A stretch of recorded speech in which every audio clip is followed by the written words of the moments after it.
and welcome to Local Health Now with Guthrie. I'm Sarah Backwitz, and I'm joined today by Dr. Ziauddin, who is a breast surgeon and also the breast program director here at Robert Packer Hospital. Thanks so much for joining me. Thank you for having me.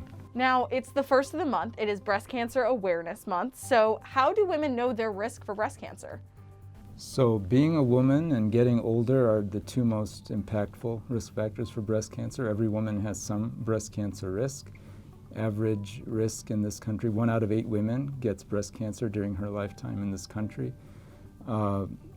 Having a family history of breast cancer, having previously been treated for lymphoma and getting a big dose of radiation to the chest. These are some of, taking hormone replacement therapy for a long time after menopause. These are other risk factors which may further increase breast cancer risk. Right, and so I know you mentioned a few of those factors like age, like you said, but what are some other factors that people might not consider that also could increase their risk?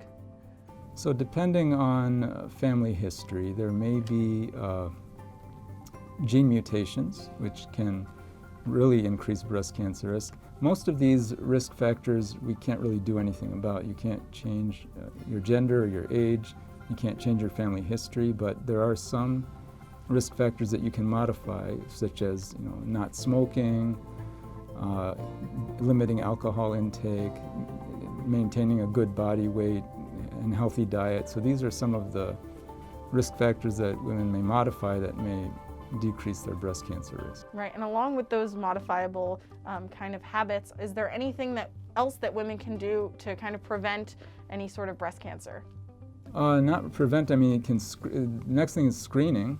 For mammograms starting at age 40 is what we recommend for most women. And then depending on family history and other risk factors, there are ways we can calculate or estimate an individual woman's breast cancer risk. It's a good idea to get an individualized estimate of your breast cancer risk so it can help guide screening recommendations.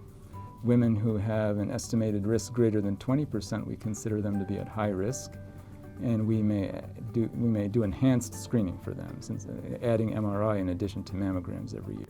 All right, well, thank you for that information. And coming up on our next segment of Local Health Now with Guthrie, I'll share a little bit more about that screening process, and we'll talk a bit more about what it means to be high risk.